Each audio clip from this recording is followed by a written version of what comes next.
નવી નવી રેસીપીઓ જોવા માટે મારી ચેનલ હર્ષા કુકિંગ ગુજરાતીને સબસ્ક્રાઈબ કરો અને લાઈક પણ આપો. હર્ષા કુકિંગ ગુજરાતી ચેનલમાં આપનું સ્વાગત છે.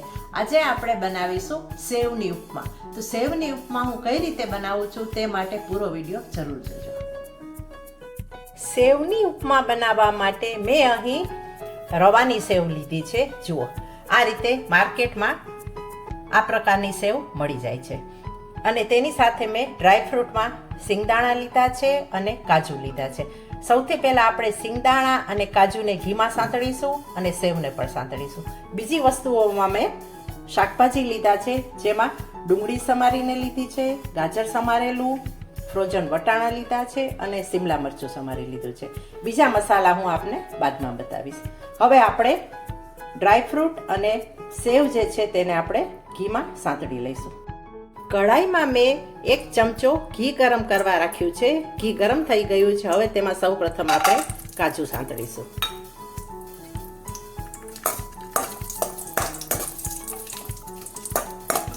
બસ, કાજુ તુરત જ સંતળાઈ જાય છે એટલે આપણે તેને કાઢી લેશું. હવે હું તેમાં સાંતળીશ સિંગદાણા.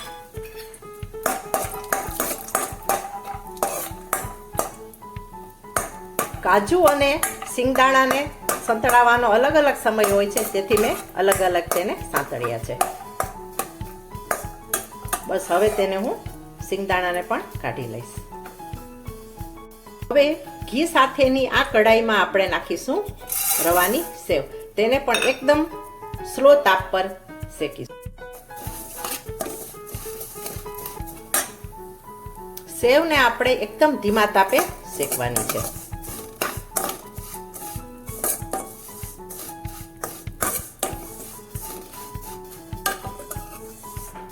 જો તમે ઘઉંની સેવમાંથી બનાવવા ઈચ્છતા હો તો તેમાંથી પણ બનાવી શકો છો. અને ઘઉંની સેવ મોસ્ટલી શેકેલી પણ મળે છે, તો પણ તમારે થોડી વાર આ રીતે ઘીમાં સાંતળી લેવાની. અને આ સેવની ઉપમાનો સ્વાદ ઘીમાં ખૂબ સરસ આવે છે.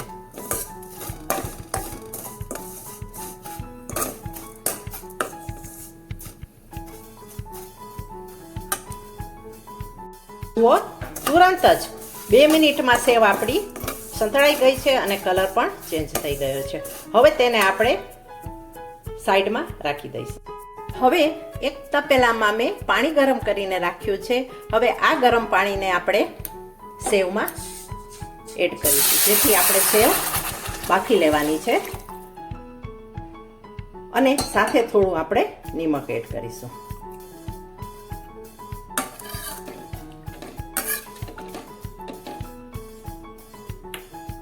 અને સેવને હું ઢાંકીને બાફી લઈશ. માત્ર 3 થી 4 મિનિટમાં સેવ આપણી બફાઈ ગઈ હશે. જુઓ,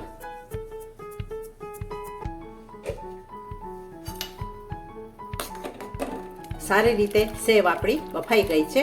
હવે તેને આપણે ગાળી લેશું. જુઓ, સેવ આપણી 2 થી 3 મિનિટમાં સારી રીતે કૂક થઈ ગઈ છે. જુઓ, ભાંગી પણ જાય છે. હવે આ સેવની આપણે કુકિંગ પ્રોસેસ અટકાવવા માટે થોડું પાણી એડ કરીશું, જેથી તે વધારે ગળી ન જાય.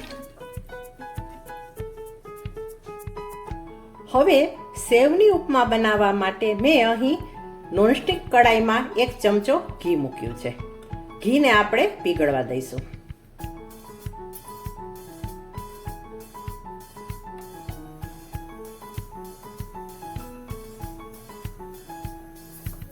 મોસ્ટલી ઘી આપણું પીગળી રહ્યું છે. હવે તેમાં હું રાઈના દાણા નાખીશ, થોડું જીરું નાખીશ અને બંનેને આપણે ચટકવા દઈશું. રાઈ અને જીરું તતડી ગયા છે. હવે તેમાં આપણે એડ કરીશું હિંગ. સાથે 7-8 મીઠા લીમડાના પાન એડ કરીશું. 1 ચીણું સમારેલું મરચું એડ કરીશું.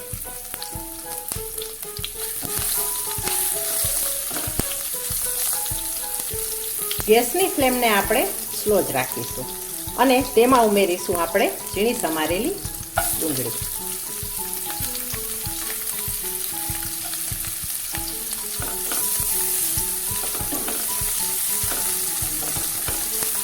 શાકભાજીનું માપ તમે તમારી ઈચ્છા અનુસાર રાખી શકો છો. મેં અહીં અડધી ડુંગળી, અડધું ગાજર, અડધું શિમલા મરચું અને થોડા 1 ટેબલ સ્પૂન ફ્રોઝન વટાણા લીધા છે.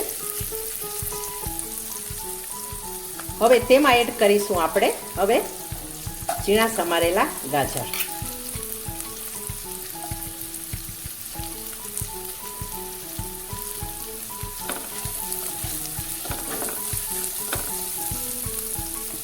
સાથે જ શિમલા મરચું અને ફ્રોઝન વટાણા.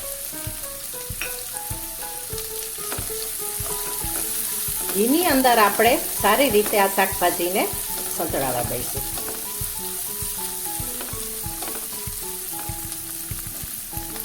અને તેમાં આપણે શાકભાજીના માપનું મીઠું નાખીશું. આપણે સેવ બાફવામાં પણ મીઠું નાખ્યું છે, જેથી વધારે મીઠું પડી ન જાય તેનું ખાસ ધ્યાન રાખવું. બસ થોડી હું હળદર નાખું છું, 1 પિંચથી પણ ઓછી. અડધી ટીસ્પૂન કાશ્મીરી લાલ મરચાંની ભૂકી.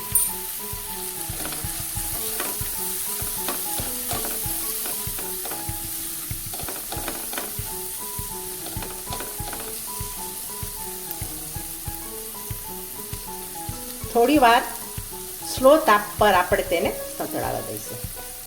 3 મિનિટમાં શાકભાજી આપણા સંતળાઈ ગયા છે. હવે એમાં હું અડધી ચમચી ખાંડ ઉમેરીશ. ખાંડ ટોટલી ઓપ્શનલ છે. આપણે આ શાકભાજીની અંદર સેવ એડ કરી દઈશું અને એકદમ તેને સેવ અને શાકભાજીને ડેલિકેટલી મિક્સ કરી લેશું. જો બની રહી છે ને આપણી સેવની સુંદર મજાની ઉપમા. તમે પણ આ રેસીપી બનાવજો અને આ રેસીપી તમને કેવી લાગી તે મને કોમેન્ટ કરીને જરૂર જણાવજો. એકદમ ફટાફટ બને છે, ઓછા ઇન્ગ્રીડિયન્ટ્સથી બને છે અને નાના મોટા ઘરમાં સૌને ભાવે તેવી આ રેસીપી છે અને બધા ખાઈ શકે તેવી પણ છે આ રેસીપી. બસ હવે આપણે ગેસને બંધ. જુઓ આપણી સેવની ઉપમા કેટલી છૂટી બની છે. જરા પણ સેવ એકદમ ભેગી થઈ ગઈ નથી અને એકદમ છૂટી છૂટી આપણી ઉપમા બની છે. હવે તેની ઉપર હું એડ કરીશ જે આપણે રોસ્ટ કરેલા કાજુ હતા તે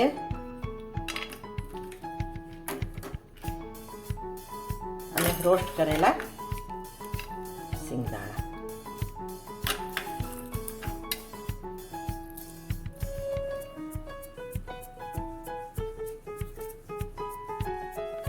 ઓછા મસાલા અને ઓછા ઇન્ગ્રીડિયન્ટ્સથી બનતી સેવની ઉપમા બનીને તૈયાર છે અને તેની મેં સર્વિંગ પણ કરી દીધી છે.